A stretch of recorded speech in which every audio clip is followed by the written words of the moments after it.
성경 말씀 함께 보겠습니다. 오늘 히브리서 마지막 말씀으로 12장 25절부터 29절까지 있는 말씀으로 함께 보시겠습니다. 함께 교독하겠습니다. 너희는 삼가 말씀하신 이를 거역하지 말라. 땅에서 경고하신 이를 거역한 그들이 피하지 못하였거든 하물며 하늘로부터 경고하신 이를 배반하는 우리일까 보냐.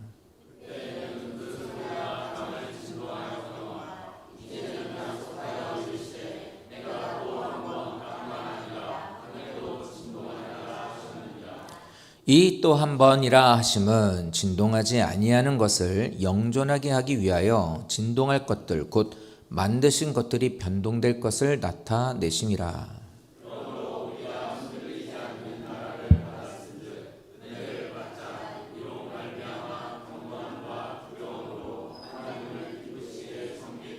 다 같이 우리 하나님은 소멸하는 불이심이라. 아멘. 자, 오늘 히브리서 12장 오늘 마지막 말씀으로 함께 말씀을 나누도록 하겠습니다.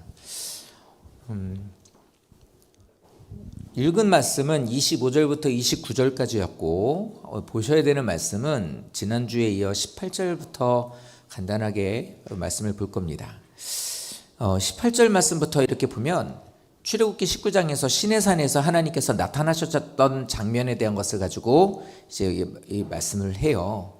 이게 시내산에 대한 이야기를 합니다. 하나님께서 부르셔서 하나님께서 말씀을 주셨던 그 산. 그 산은 그들이 갈 수 있는 산이었고 만질 수 있는 산이었고 모든 것들을 볼 수 있는 곳이었는데 가까이 갈 수가 없었어요. 분명히 있는데 볼 수 있는데 갈 수 있는데 못 가요. 이 일들이 왜 그러냐? 하나님의 거룩하심이 드러나기 때문이에요. 18절의 저 말씀들이 하나님의 거룩하심이 드러난다는 것을 보여주고 있는 거거든요.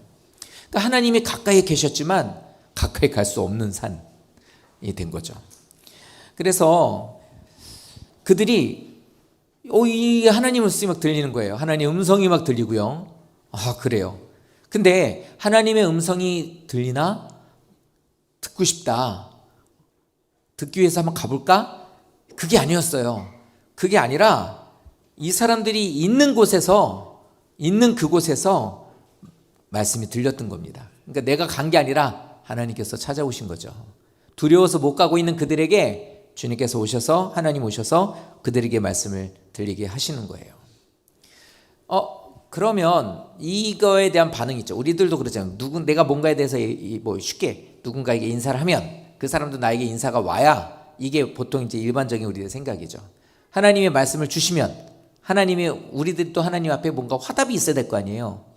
근데 이 화답이 희한하게 와요. 어떻게 이 사람들이 하나님을 향해 화답하냐면 더 말씀하지 말아주세요.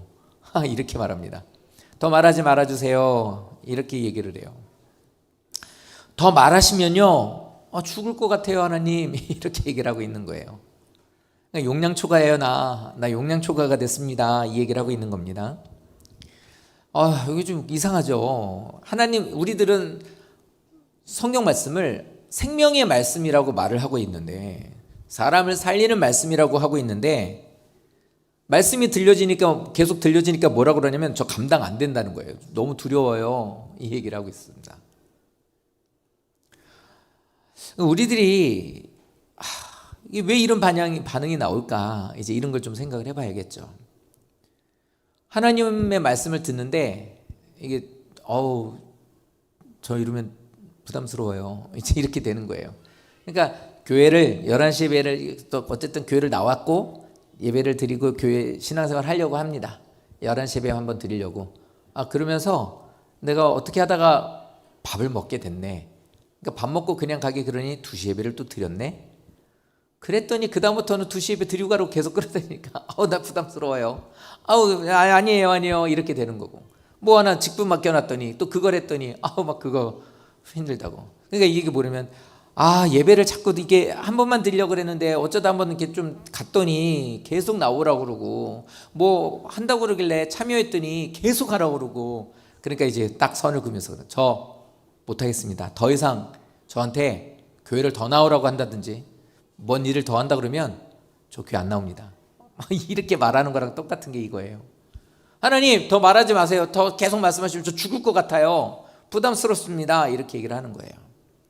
그러니까 구약시대 때 말씀 앞으로 나아갔었던 모세와 모세 뒤에서 그것에 대한 것을 뒤따라가고 있었던 그들에게 주님께서 찾아오시고 말씀을 주시니 그거에 대한 반응이 저렇게 되는 거예요. 근데 저 이유가 뭐냐면 아직은 저들에게 중보자가 없었기 때문이에요. 눈에 보이는 모세가 있긴 했지만 자신들을 위해서 이렇게 모든 것들을 완전하게 일으켜 줄 수 있는 중보자도 없었고, 그리고 또 피 흘림으로 인해서 이들에 대한 죄를 용서받은 상태가 아직 아니었기 때문에 이 사람들은 죄를 가진 채로 하나님 앞으로 나간다는 거, 하나님의 음성을 자기들이 이렇게 들린다는 것이 이게 너무나 이게 위로가 아니라 이게 감당할 수 없는 부담감이 되었다는 거예요.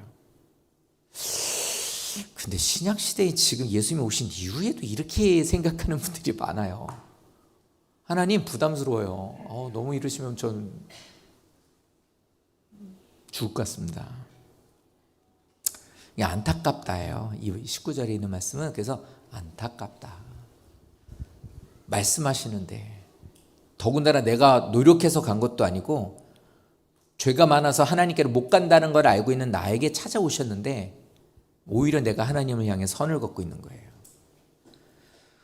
말씀이 들리는 것만으로도 나는 두려운데, 말씀이 들리는 것만으로 두려운데 나 심장이 아주 그냥 쫄려 죽겠는데 그만 좀 이렇게 좀 했으면 좋겠다. 나 이게 자꾸 이렇게 교회에서 이렇게 하는 거 좀 부담스럽습니다. 그런데 자꾸 내가 이런 상태에 있는데 나보고 자꾸 하나님 앞으로 나아가라고요? 죽어요. 그러면 죽어요. 죄 있는 사람이 하나님 앞에 나가면 죽지요. 근데 이게 말씀이 자꾸 들리는데 나오라고 하니까 죽기 싫잖아요. 부담스러워요. 이제 이렇게 얘기를 하고 있는 거예요. 그런데 하나님이 이 하나님께서 우리에게 말씀하고 있는 것은 뭐냐면 이겁니다. 죄가 많으니까 하나님께로 못 나간다라는 말은 두려움이 있으니까 당연히 그런죠. 근데 하나님 우리에게 말하는, 우리가 하나님을 두려워해야 된다는 건 그 두려움이 아니에요. 내가 죄가 있는데 하나님께 나간다고 나 잘못하면 죽는데 안 돼, 못해, 이렇게 생각하라는 게 아니거든요. 그러니까 죄를 가진 인간이 하나님을 직접 볼 수도 없고 만날 수도 없다는 건 하나님도 아시고 우리에게 그 말씀을 주신 것도 맞죠. 그러나 신의 산은요, 이 얘기예요. 저 신의 산에 대한 말씀을 지금 드린 이 말씀은 하나님과 인간과의 간격, 그러니까 하나님의 거룩하심과 인간의 죄 사이가 얼마나 멀리 떨어져 있는지에 대한 것을 우리에게 보여주고 있는 거예요.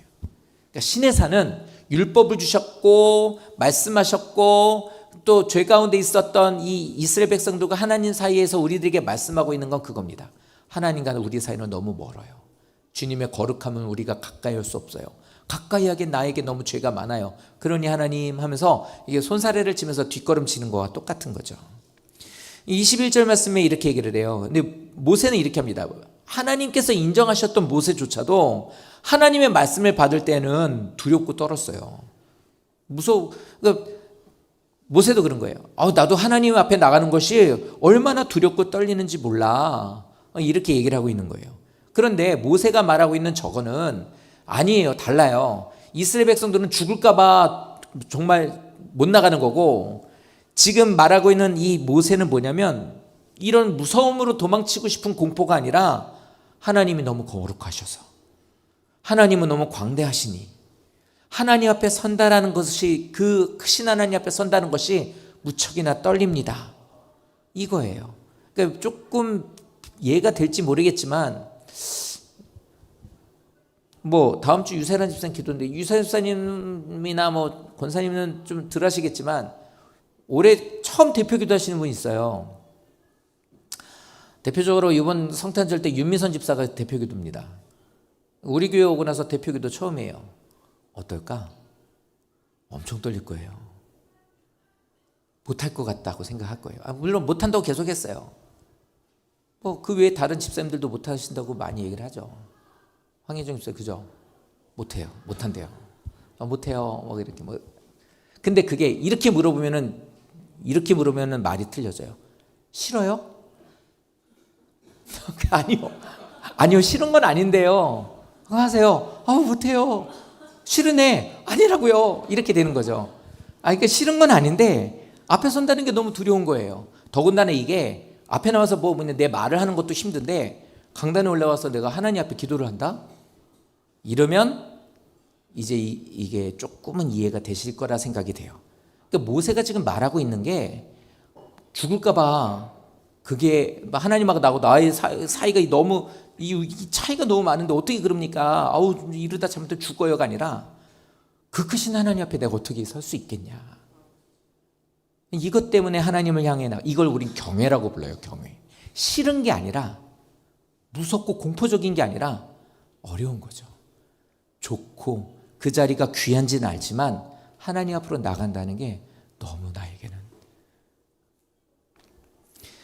우리들은 하나님 앞으로 나올 때 이런 태도가 사실은 필요해요. 저 21절에 말하는 모세같이 예배를 드리러 오실 때 버젓이 와가지고 아무렇게나 입고 와서 아무 마음 없이 그냥 앉았다가 뭐라고 떠드는지 듣고 있다가 그냥 끝나면 그냥 이러고 가는 게 아니라, 모세와 같이 이것에 거룩하시고 위대하신 분 앞에, 광대하신 앞에 나 같은 존재가 선다. 와, 내가 감히. 그러나 우리는 예배 싫으냐? 아니요, 예배 드리는 거 싫지 않아요. 그러면 어떻지?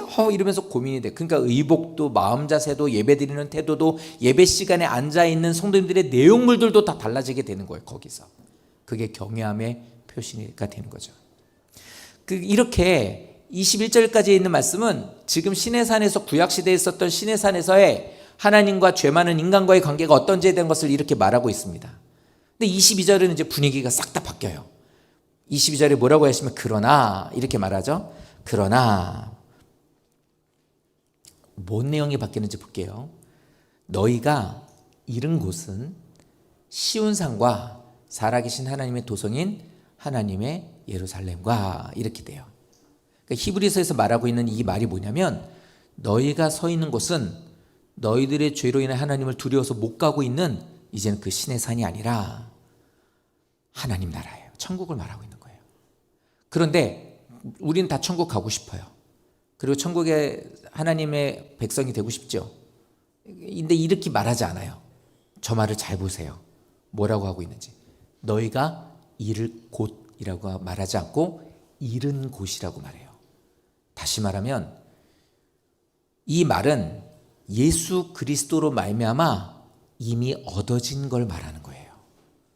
천국은 죽어서 가는 곳이 아니라 내가 지금 현실 속에서 누리고 있는 것이 하나님 나라가 되어야 되는 거예요.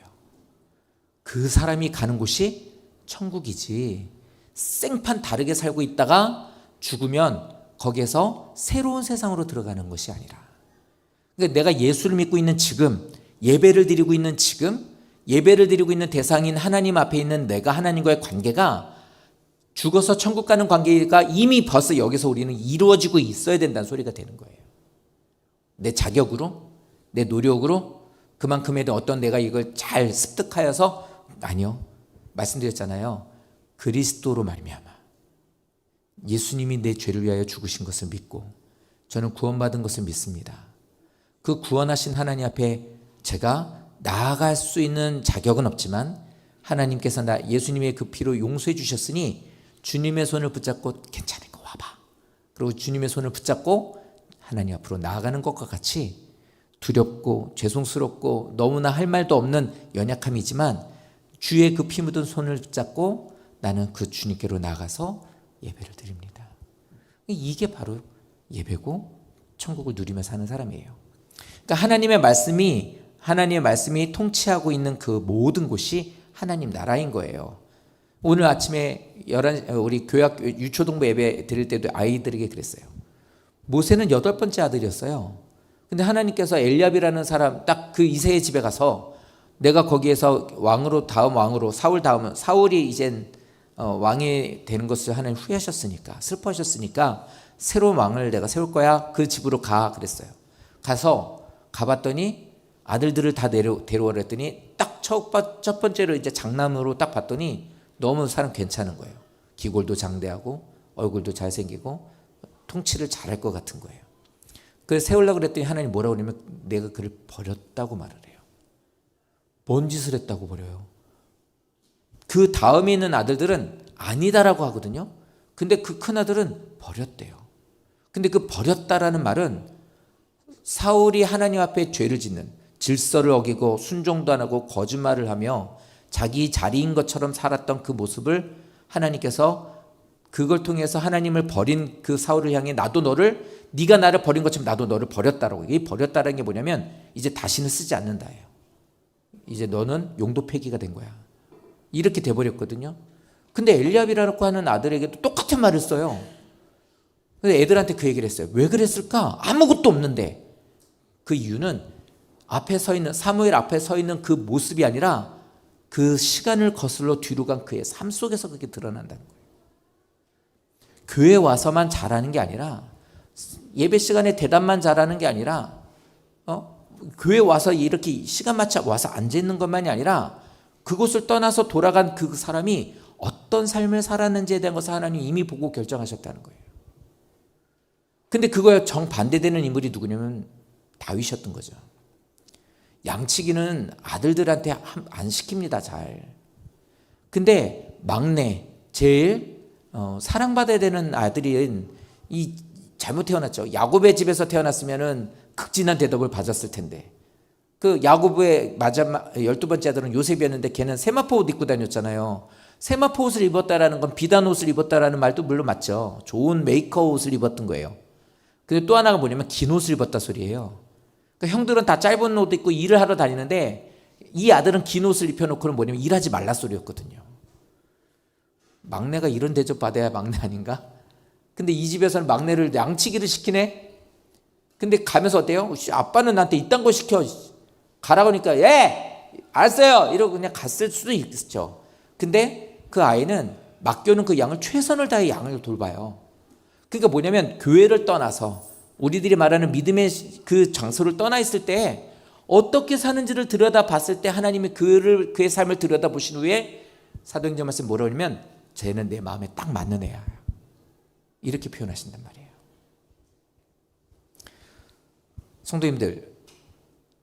성도님들이 교회에서 지금 여기 이렇게 답은 참 말씀 잘 들으시고 예배 시간에 좀 잘 하시는 것 같아요.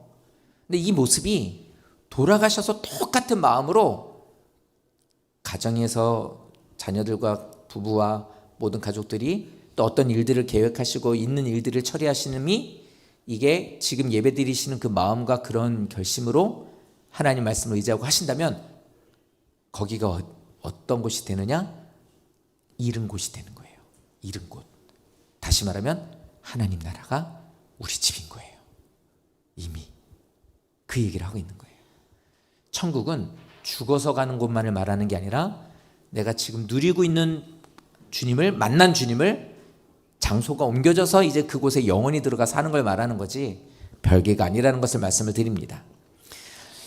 살아계신 하나님의 도성인 하나님의 예루살렘. 그러니까 우리들이 그거예요. 히브리서 12장의 주제는 오늘 기도도 지난주에 민집사님도 그러더니 오늘 권사님도 그러고 설교 내용에 있는 말씀 갖고 이제 해주셔서 감사해요. 맞아요. 믿음의 경주를 잘 하셔서 믿음의 경주를 완주하는 것이 히브리서 12장의 주제예요. 그러니 살아계신 하나님의 도성인 예루살렘 성에 간다라는 이거는 믿음 생활을 우리가 믿음의 경주를 잘 하시다가 그 모든 것을 완주하여 마친 곳에 이런 영광이 펼쳐지게 된다는 것을 우리에게 말해주고 있는 거예요. 그래서 믿음 생활을 그렇게 하셔야 되는 거예요. 그거를 잘 하시다 보면 자녀들도 그걸 보고 배워요. 아무것도 안 보고 모르는 것 같은 아이들도 그걸 보고 배우는 거예요.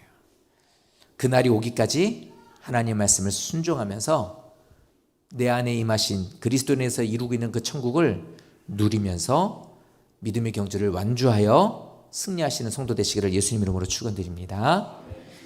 23절에서 이제 이렇게 얘기를 해요. 우리의 장자. 그러니까 이 23절은 그거예요. 장자들의 모임이라고 말합니다. 첫째들의 모임을 말하는 게 아니라 이 장자는 예수님을 말해요. 그러니까 예수 그리스도를 통하여서 예수님은 부활의 천년매하니까 장자라고 말하는 거예요.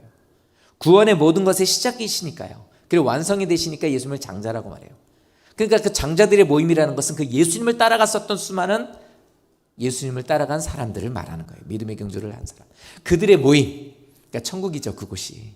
천국에 가서 그 모든 그들의 모임이 이 여기 있는 이들이 바로 이 시간을 살고 있는 성도님들도 마찬가지예요. 아, 믿음 생활을 저렇게 되는 거구나 하면서 잘 따라가신다면 저 장자들의 모임에 나도 있는 거겠죠. 그러니까 이런 의미를 갖고 있는 겁니다. 그래서 이런 성도들이 되어서 이들이 하나님 나라에 이미 속해 있는 거예요. 성도님들이 그러신 분들이라는 거예요. 그러니까 하나님 앞에서 믿음으로 사는 삶은요, 결코 헛되지 않다라는 걸 알려주고 있는 겁니다. 이렇게 믿음으로 살다가 우리가 믿음의 경주를 마친 성도들, 하나님이 수고했다, 이제는 들어와서 나와 함께 쉬자꾸나 라고 하면서 더 이상 죄의 영향을 받지 않고 이제는 시험의 영향을 받지 않고 완전한 상태가 된 하나님의 그 길을 걷고 완주한 모든 사람들이 있는 그곳, 주님께서는 그곳에서 많은 사람들이 이미 가서 기다리고 있고 우리를 응원하고 있고 우리들도 그것을 향해 달려가고 있는 자들이라는 걸 알려주는 거예요. 그래서 이 말씀을 통해 24절이 이 말씀의 결론이 됩니다. 신의 산은 두려움은 있었어요. 그런데 우리를 용서하는 죄 용서는 없었어요. 피 흘림이 없었다고요. 그렇기 때문에 예수의 보혈은 우리를 용서하시고 하나님과의 관계를 화목하게 회복하시고 또 우리들 서로 간의 관계를 회복하게 하신다는 걸 말하는 겁니다. 이 피로 말미암아 우리는 죄사함을 받게 된 거고 하나님의 자녀가 되었고 이제는 담대하게 하나님께로 나아갈 수 있는 자가 되었다는 거예요. 이거 잘 기억하세요. 우리는 어떤 존재라고요? 피로 말미암아 죄사함 받은 자, 그리고 하나님의 자녀가 되어서 담대하게 주님께로 나아가는 자가 될 수 있게 되었다는 거예요. 이제 우리들의 신분이고 우리들이 이제는 어떤 마음으로 나가야 되는지를 알려주는 거죠.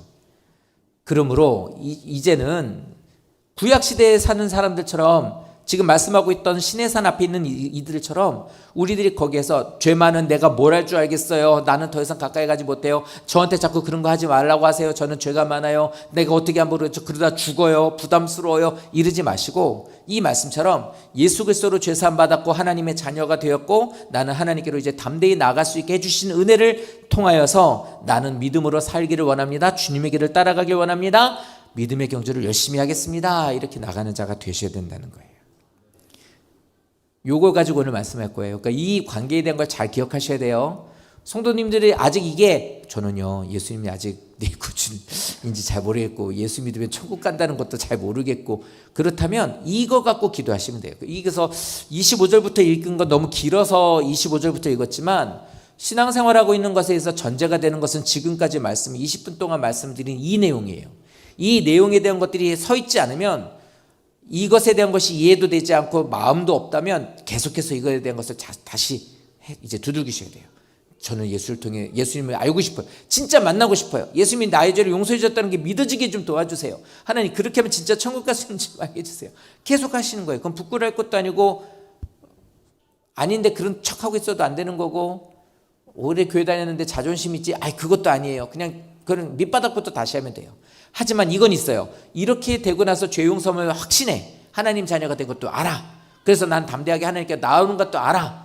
근데 내가 요즘 기도 생활 잘 못해. 그럼 구원 못 받은 것 같아. 이렇게 되면 안 되는 거예요. 이러면 다시 구약으로 돌아가야 되는 거예요. 이렇게 되면 어떻게 되냐면 이렇게 돼요. 지금 교회 잘 나오시나요? 성경 읽기 잘하고 계신가요? 예배 시간에 금요기도 오시면 기도가 좀 되나요? 그럼 물어볼 수 있어요. 구원 받으셨나요? 받은 것 같아. 근데 좀 전에는 금요기도에 잘 못 나왔어요. 예배 시간 오면 졸려요. 자꾸 딴 생각이 들어요. 그때 물어봐요. 구원 받으신 것 같아요? 잘 모르겠대. 그렇다면 하나님을 변덕자기로 만드는 거예요. 하나님이 구원을 줬다 뺏었다 계속 이런 거예요. 이게 나도 이상한 거고 하나님도 이상하게 돼버리는 거죠. 구원은 그렇게 되는 게 아니에요. 물론 우리들이 믿음 생활을 잘하면 더 좋겠지만 못할 때도 있거든요. 교회를 나오는 게 이렇게 좀 이렇게 탐탁지 않을 때도 있습니다. 하지만 내가 예수를 믿고 구원받은 것에 대한 확신이 있다면 이런 것에 대한 것을 가지고 구원받았다 못 받았다 이렇게 말하시면 안 돼요. 확신을 갖고 더욱더 주님께로 나아가는 자가 되시는 게 맞죠. 자, 이런 것을 꼭 기억해 주시고 이제 갑니다. 25절부터 이제 이렇게 얘기합니다. 너희는 삼가 이 말씀하신 것들을 거역하지 말라. 그러니까 믿음 안에 있는 우리가 되기 위해서 하나님께서 인도하신 가운데 믿음으로 사는 우리가 되기 위해서 꼭 기억해야 될 게 첫 번째가 삼가예요. 너희는 삼가 이렇게 말하죠. 삼가라는 이 말은 주의 깊게 듣고 하나님의 눈과 시선을 갖고 바라보고 너희들이 이것을 생각해서 말씀을 기준으로 너희들이 이것을 판단하여서 분별하라는 거예요. 그러니까 성도님들, 믿음 생활하고 있는 하나님 앞에 구원받은 믿음의 성도들이고 하나님 나라를 누리고 있는 우리들이길 원하고 믿음의 경주를 잘하기 위해선 이게 꼭 필요해요. 주의 깊게 들으셔야 돼요. 그리고 내가 뭔가를 볼 때는 하나님 눈으로 보셔야 되는 거예요. 모든 것에 대해서 하나님 말씀을 기준으로 삼아야 돼요. 이거 싹 치우고 이건 이거고 나는 나예요가 돼버리면 이거는 이제는 이거 다시 모든 것들이 이미 어긋나 있을지도 몰라요. 그러니까 먼저 우리들이 하나님 말씀하시는 게 뭐냐? 너 생각하고 보는 것과 결정하는 것들이 뭐였는지 잘 한번 돌아보라는 거예요. 두 번째로 말씀하고 있는 게 뭐냐면 거역하지 말라 이렇게 말하고 있어요. 거역하지 말래요. 거역하지 말라. 두 번 나오죠. 거역하지 말라. 이 거역하지 말라라는 말이 뭐냐면 거역하지 말라라는 건 그겁니다. 말씀을 부인하지 말라. 부정하지 마라. 야, 교회 다닌다고 뭐 잘 돼? 기도한다고 뭐 달라져? 제가 어저께 어떤 분하고 얘기하면서 그랬어요. 기도하는데 어떤 분이 무릎이 너무 아파가지고 힘들어하고 있는데 전도를 했어요. 근데 예전에 제가 이거 간증한 적이 있죠. 무릎이 아파가지고 고생하고 있는데 교회 한번 가자 이렇게 데려왔어요. 근데 그때 평일이었거든요. 왔는데 얘기를 해주더라고요. 이분은 교회 우리 아파트 윗집 사는데 뭐 이러면서 지금 무릎이 아파가지고 뭐 병원을 다녀도 낫지도 않고 뭐 어쩌고 이런 얘기를 쭉 해요. 근데 교회를 한 번도 안 가봤대요. 기도를 해드렸어요. 기도하면서 그랬어요. 하나님 있는 거 아세요? 모른대요. 아, 그럼 기도 받아본 적 있으세요? 없대요. 예배 드린 적도 없나요? 없대요. 잘 됐네요. 그렇죠. 잘 됐네요. 처음이니까 이제 시작이 됐으니 감사하네요. 제가 기도하는 거 잘 들어보세요. 이렇게 이제 기도를 해줬어요. 기도를 했는데 기도 끝나고 갔어요. 근데 이 분이 나이가 조금 연세가 있는데 애를 늦둥이를 낳았어요. 그래서 아들이 하나 있는데 초등학교 3학년이야. 근데 얘가 엄마한테 맨날 그래요. 엄마 나하고 놀아, 엄마하고 놀아 이런데요. 그러니까 이분이 걸레질도 못하는 거예요. 걸레질도 무릎이 아파가지고. 그래서 맨날 이제 그러고 있는데 애가 공놀이 하자고 나가자고 막 그렇게 하더래요. 그 아들이 공놀이 하자고 나갔대요. 근데 애가 자기한테 공을 차주는데 자기가 공을 차고 있더래요. 한 번도 차본 적이 없대요. 무릎이 아파가지고. 근데 아고 툭툭 하고 공을 차주고 있더래요. 그러고 나서 그분은 식당에서 이제 일을 하게 됐죠. 이제 뭐 생활하셔야 되니까. 무릎이 나은 거예요. 어제 그 얘기를 했어요. 이런 일이. 그랬더니 제 말을 듣던 분이 그 얘기를 하더라고요. 저희 교회는 아니고 이제 어제 개인적인 일이 있어 그랬더니 그분이 하는 말이 마음의 병 있으셨나 보다 그러더라고요. 그래서 마음의 병 아니에요. 병원도 다니셨다고 그러는데 그 마음의 병 아니에요. 그래서 이제 말은 이렇게 했죠. 속으로는 그랬어요. 자기가 마음의 병이 있구만. 아이 그랬다고 했는데 그 마음의 병이라면 어떻게 해요? 막 그랬죠. 이걸 말씀은 말씀이고 그런 일은 있을 수 없고 그냥 그렇다고 목사가 하니까 그 목사 입장에서 하는 말이고 발저린 건데 발이 아프다고 말할 수 있는 건 아니야? 이럴 수도 있잖아요. 그건 목사 말이고 실제 생활은 현실은 그렇지 않아. 이게 부정이고 부인하는 거예요. 근데 이건 거역이에요.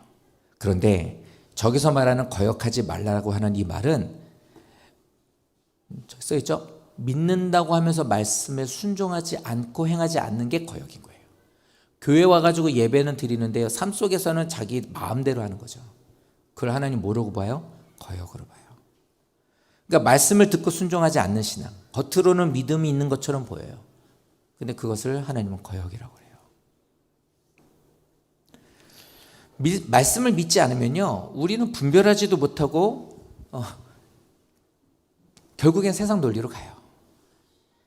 결국은 세상 논리로 가요. 근데 하나님은 그걸 뭐라고 그러냐? 거역하는 사람이라고 하죠. 우리들의 삶 속에서 성경은 이렇게 경고를 하고 있습니다. 근데 이렇게 하면서 그 세 번째 보시면 배반하는 우리일까 보냐 이랬어요. 이 배반한다라는 게 뭐냐면 하나님 은혜 안에 끝까지 머물지 못하고 평안 가운데 거룩한 가운데 하나님의 영원한 의에 이르지 못하는 상태. 그게 배반이에요. 그러니까 이렇게 말하는 거죠. 나도 옛날엔 교회 다녔어.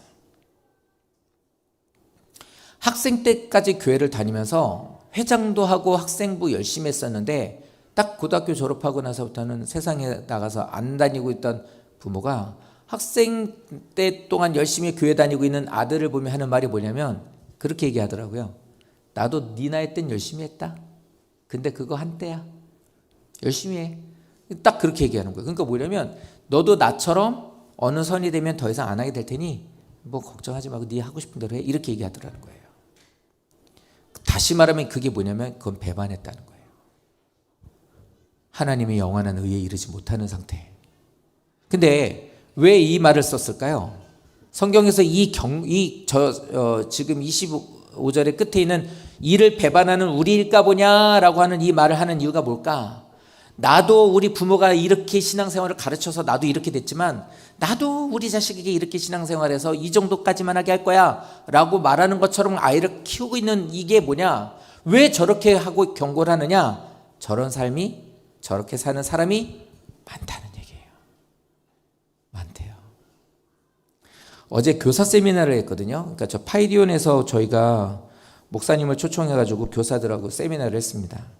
근데 그분들이 이제 제가 부탁을 한 게 그거였어요. 요즘 세태가 어떤지, 아이들과 그 부모들과 크리스찬들과 또 이 아이들이 지금 생활하는 것들이 어떤 건지 좀 교사들에게 알려주십시오라고 이제 이런 거 주문했는데 그 얘기를 하더라고요. 그 조사한 데이터를 갖고 얘기를 하는데 주일에 학원과 그러니까 시험과 주일 예배가 겹치면 학원 가는 것과 교회가 겹치면 학원을 결정하는 게 절반이래요. 그 목사님이 사역하는 교회에서도 그런데요. 목사님, 우리 애한테 예배 나오라고 얘기하지 마세요. 애가 나가고 싶으면 나가겠죠. 강요하지 마십시오.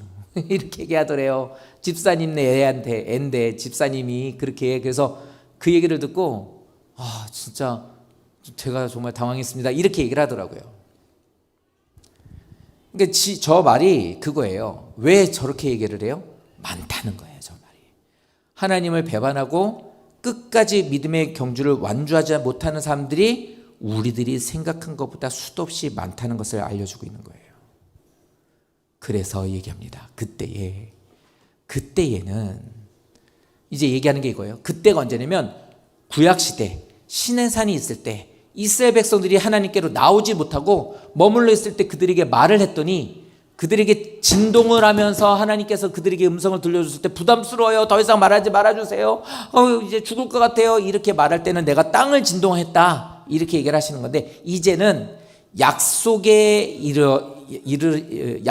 이루기 위하여 이제는 또 한 번 내가 흔드는데 그때는 땅이 아니라 온 세계를 흔들 거야. 이렇게 하나님 얘기하시는 거예요. 이건 경고가 아니라 우리에게 경고하시고 이거를 하나님께서 너 이러면 죽는다. 너 이러다가는 너 진짜 너 이제 끝이야. 하는 이걸 말씀하고 있는 게 아니라 언약하신 것을 이루시겠다고 우리에게 하시는 거예요.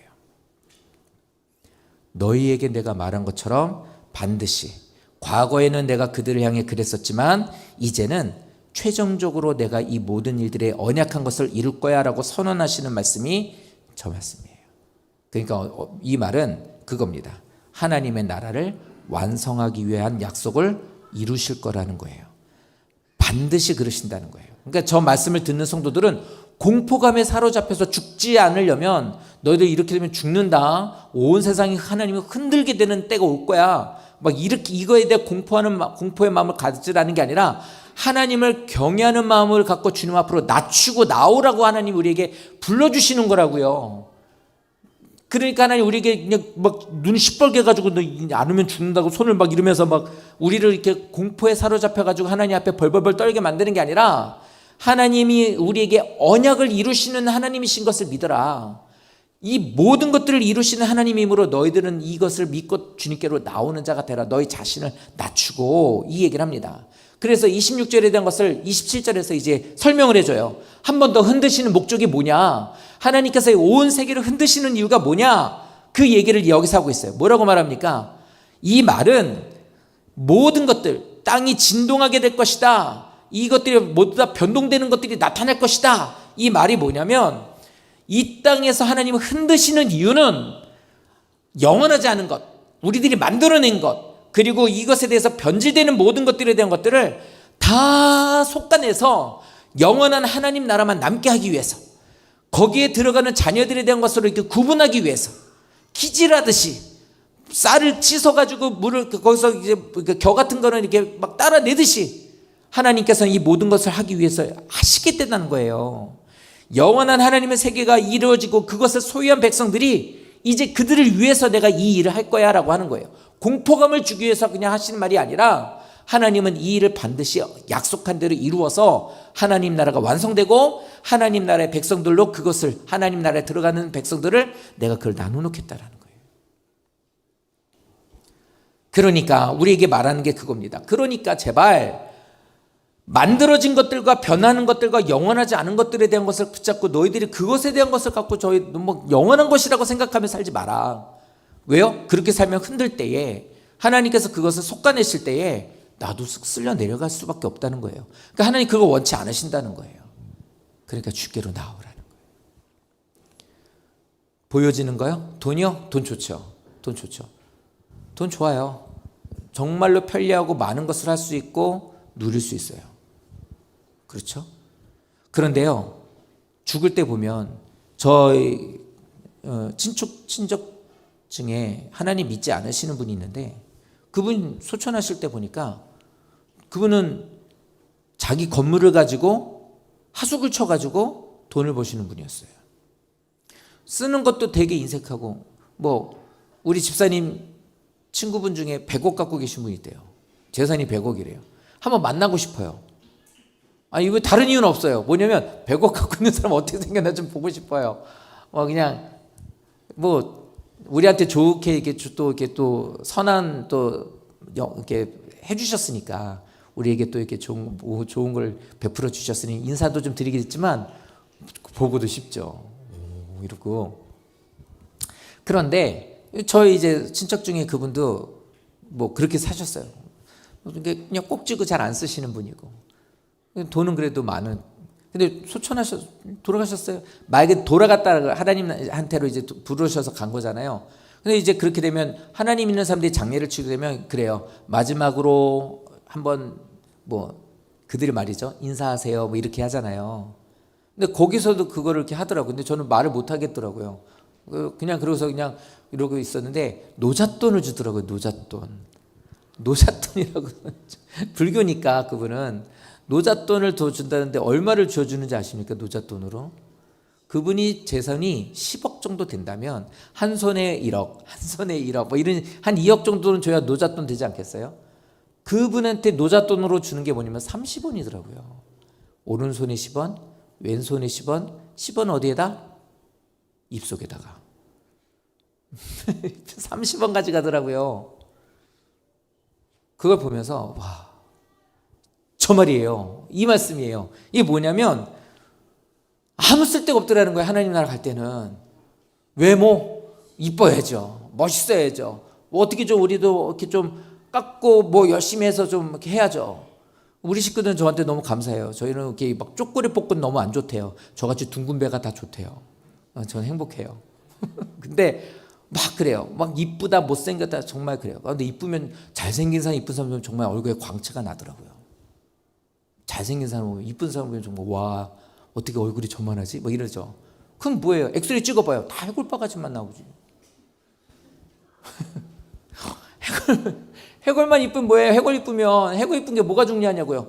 아니 그러니까 우리가 죽으면 다 뼈만 남는데 그게 뭐 의미 있냐는 거예요. 결국 살아있을 때 눈에 보기 좋은 것과 사람들의 이목에 대한 것이 중요한 거지. 이게 하나님 나라 갈 때는 그것이 아무 의미 없다라는 거예요. 명예요? 명예도 마찬가지예요. 우리 이 세 가지 일부를 얘기하는 게 뭐냐면 우리들이 가장 쫓는 것들을 말하고 싶은 거예요. 명예, 성도님들 돈 많은 사람들이 어떤 큰 회사, 큰 식당 가서 막 하면 이름 있는 사람이 예약하면은 쭉 줄 서 있어도 그 사람은 그냥 바로 통과해요. 오셨냐고 그냥 인사 그냥 하면서 막 사람들이 막 거기 시선이 집중되고 막 이러죠. 이런 사람들이 하나님 나라가 어떨까요? 내가 누군지 알고 문 열어! 뭐 이렇게 되면 천국문 열려요? 오셨냐고 이러냐고요? 전혀 없어요. 하나님 오히려 그래요. 누구냐고. 하나님 나라 들어가는데 그게 아무 의미 없더라는 거예요. 알아주는 사람도 없고요. 그러므로 27절에 있는 저 말씀처럼 흔들릴 수 있는 이 땅에 진동하는 것들, 변질되는 것들, 만들어낸 것들, 영원하지 않은 것들에 대한 것을 너희들이 그것에 대한 것을 갖고 진리이냐, 영원한 것이냐, 너희들이 이런 것에 대한 것으로 소망을 갖고 사는 자가 되지 않아야 된다라고 우리에게 알려주고 있는 겁니다.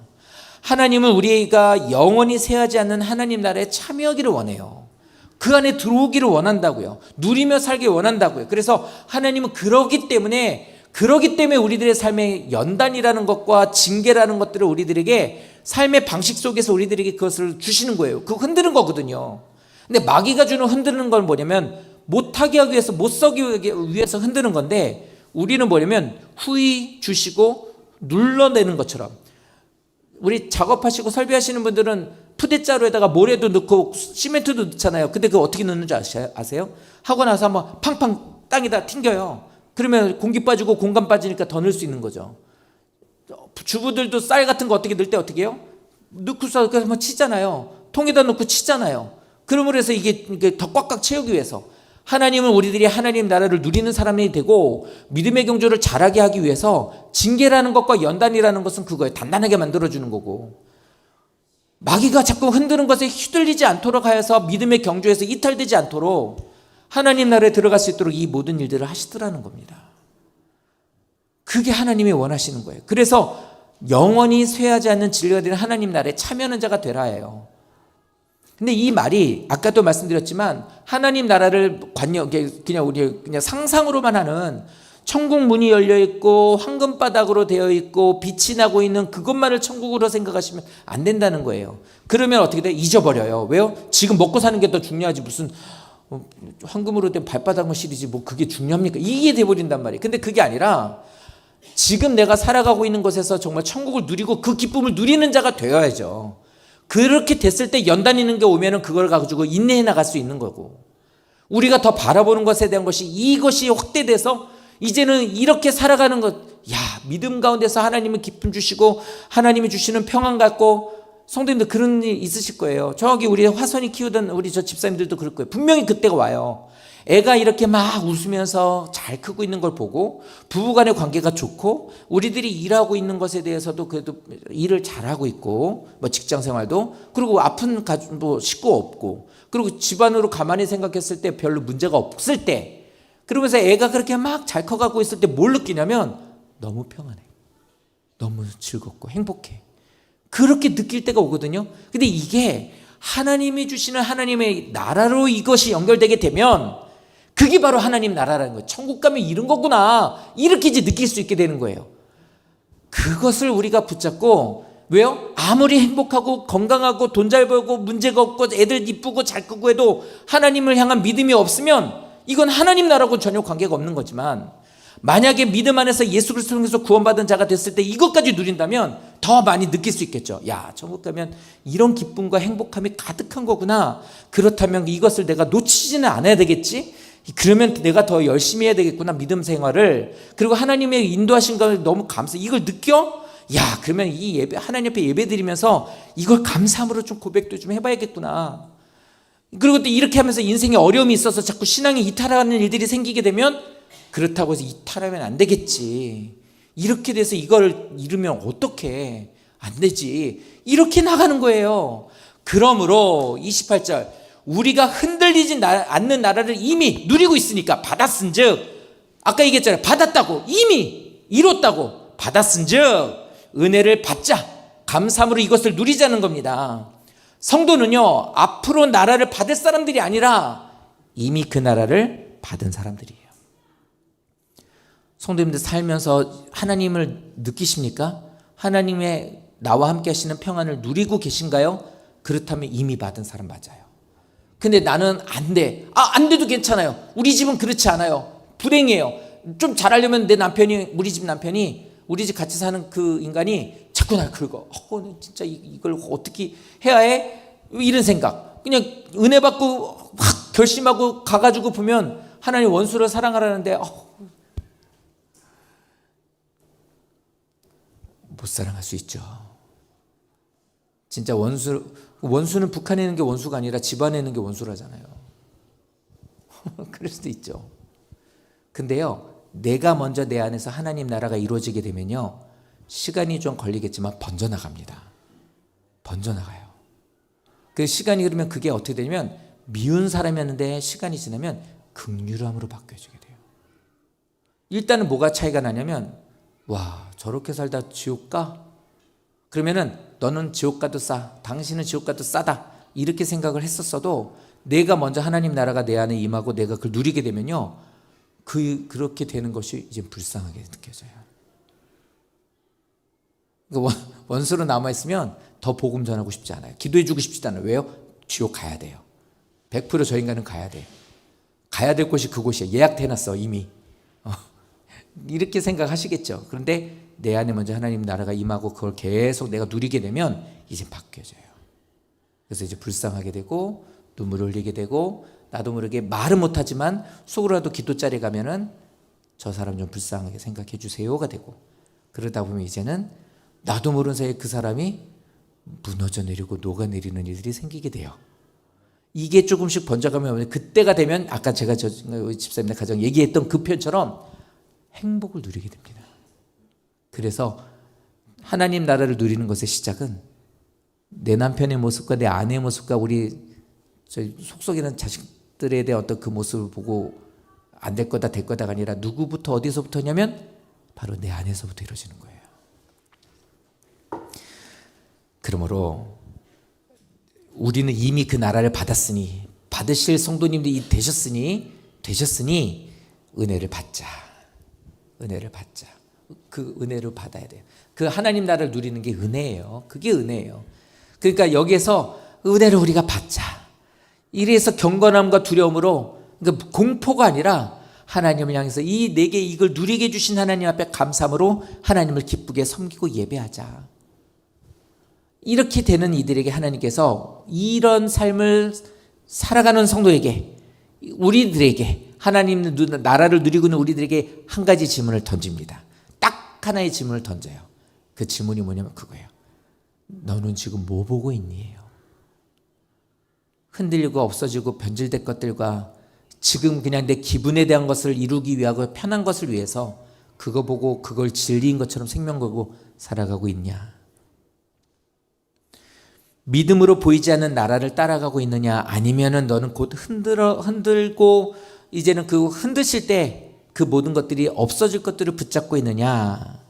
물으시는 거예요. 너 뭐 보고 있니? 오늘 질문이에요. 이 말씀을 통해 주시는 거예요. 성도님 뭐 붙잡고 가고 계세요? 내게 마음에 예수 그리스도로 인해서 하나님 나라가 누려지고 있는 사람이면요, 뭐가 와도 우리는 하나님을 보게 돼요. 물론 정도의 차이로 조금씩 격계로 가거나 조금 이렇게 잘 못할 수도 있어요. 근데 보는 것은 흐트러지지 않더라는 거예요. 하나님 나라를 받은 이들은요, 이 땅을 살고 있으면서 사람들이 잡기를 원하는 것들을 갖고 그냥 그것을 어떻게 해서든지 자기 것 삼으려고 그렇게 살지 않아요. 하나님은 지금 우리 눈에 보이지 않지만 영원하게 있는 하나님 나라를, 그리고 지금 내 안에 믿음으로써 내가 누리고 있는 이 하나님 나라를 은혜로 이거를 받고 알고 하나님 인도하신 걸 믿음으로 내가 가기를 원하세요. 그래서 물어보시는 거예요. 넌 그 믿음을 갖고 가고 있니? 아니면 은혜와 감격은 다 잊어버리고 없어질 것들과 일부에 대한 것과 만들어낸 것들에 대한 것을 가지고 그게 영원인 것인 것처럼 그렇게 살아가고 있니? 하나님 우리에게 물으신다는 거예요. 근데 아까 말씀 뒤에 보여드렸죠. 이 기쁘게 섬기지 못해요. 이게 없으면. 그러니까 지금 나에게 있는, 내가 하나님을 향해 있으면, 성도님들 과정을 살고 있는 것을 결론으로 보시면서 오해하시면 안 돼요. 내가 지금 원하는 것들이 안 됐다고 해서 끝난 거 아니거든요. 하나님 인도하신 가운데 우리는 거기서 새 힘을 얻으셔야 돼요. 그래서 하나님 인도하신 가운데 나가는 자가 되어야 돼요. 근데 여기 보시면 이 결론이거든요. 우리 하나님은 뭐 하는 분이라? 이 말 들어보신 적 있으세요?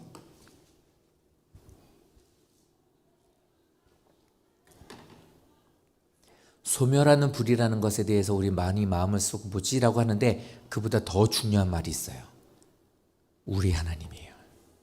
이 우리 하나님이라는 말은 우리를 하나님의 백성으로 삼으신 하나님을 말하는 거예요. 그냥 세상을 창조하는 나와 관계없는 그냥 어떤 대명사인 갓이 아니라 나를 찾아오셔서 백성으로 삼아주신, 그래서 나는 그 백성이 되어 하나님 뭐라고 불러요? 우리 하나님이라고 부른다는 거예요. 우리 더빅교회를 이라고 해야 돼요. 목사를 얘기할 때 우리 목사님이라고 해야 돼요. 더비교회 목사님 이렇게 부르는 성도 있으면 저하고 좀 이상한 관계이신 거예요. 뭐라고 할 때마다 이재한 목사님이라고만 한다면 좀 이상한 거예요. 안 그런가요? 전 그래요. 우리 애들 어디 갔어? 애들 이제 있으면 그래요. 애들 데리고 가면 워터파크 갔죠? 우리 애들 어디 갔어? 거기에 막 어떤 애들이 많아도요.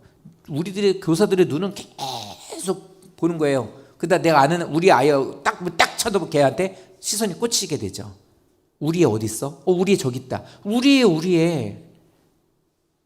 저하고 제 아내하고 얘기할 때 그래. 난 우리 애들 잘 키우고 싶어. 그러면 이게 영진이를 잘 키우고 싶은 건지 주환이를 잘 키우고 싶은 건지 물어요. 누구? 영진이? 의진이? 누구? 이렇게 물어요. 우리 애들. 어디 가든 늘 그래요. 우리 애들. 왜요? 우리에게 묶어주셨으니까요. 저 우리 하나님이라는 말을 한번 잘 묵상해 보세요. 하나님이 나를 백성 삼아 주셔서 백성이 된 나를 하나님 우리는 뭐라고 부르냐면 우리 하나님이라고 부른다는 거예요.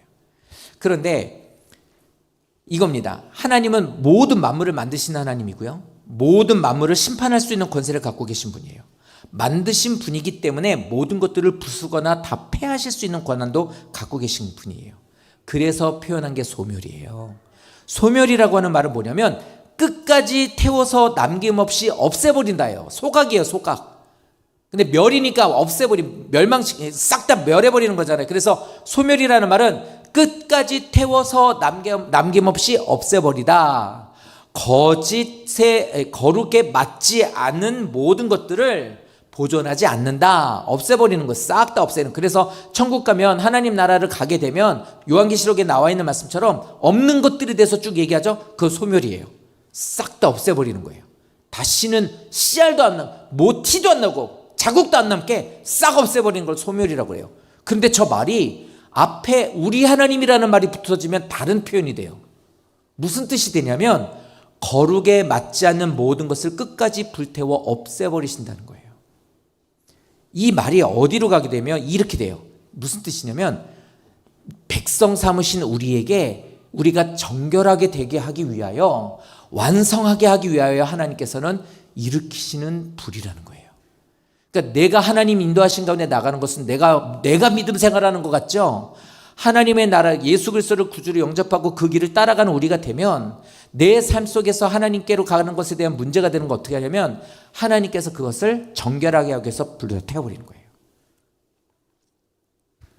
우리 하나님에 속해 있는 자에게 주시는 소멸하는 불이라는 의미는 우리에게 가장 강력한 하나님의 능력이 되신다는 거예요.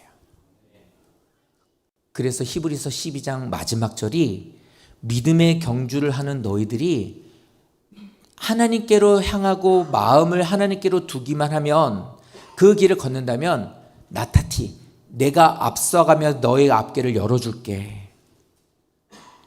눈이 오면 하집사님이 교회 오면 우리들이 다니는 통로를 다 치워놔요. 가보면 치워야지 가면 집사님 다 치워놔요. 그러면 집사님 어떻게 이렇게 이렇게 저렇게 얘기하면 그냥 제가 먼저 와서 치웠어요. 이 먼저 와서 뒤로 오는 사람들이 갈 수 있도록 먼저 내가 와서 이것들을 싹 다 해놨습니다. 이게 전쟁으로 봤을 땐 하나님께서 이스라엘 백성들에게 내가 그 전쟁을 내가 앞서갈게. 내가 네 손에 맡겨줄게. 이미 내가 그 전쟁을 이기게 해줬어. 이 표현이거든요. 믿음의 경주라는 우리들도 의지만 하면 주님을 따라만 가면 우리 앞길을 열어주고 문제가 되는 것들을 다 제거하는 소멸하는 불이 되신다는 거예요. 그래서 믿음의 경주를 끝까지 마쳐라. 내가 최선을 다해 도와줄게. 하나님 그 얘기를 하시는 겁니다. 오늘 말씀이 좀 곰곰이 생각하면서 설교가 좀 어려울 수 있겠구나라는 생각이 들어서 좀 고민이 좀 걱정이 되지만 분명히 도우셔서 기억나시는 게 있을 거라 생각합니다. 이제 우리도 연세가 있으신 분들이 이제 좀 많아져서 연세가 있으신 분들이나 아니면 신앙생활 잘 안 하시는 분들이어도 잘 들으시고 깨달을 수 있도록 좀 하길 원해서 오늘 이 말씀까지 해서 오늘부터는 성탄절 말씀을 전해야 되는데 지내고 나서 하기보다도 오늘 이 말씀을 통해서 마치겠습니다. 성도님들, 우리는 이미 흔들리지 않는 나를 받은 자들이에요. 예수님으로 인해서.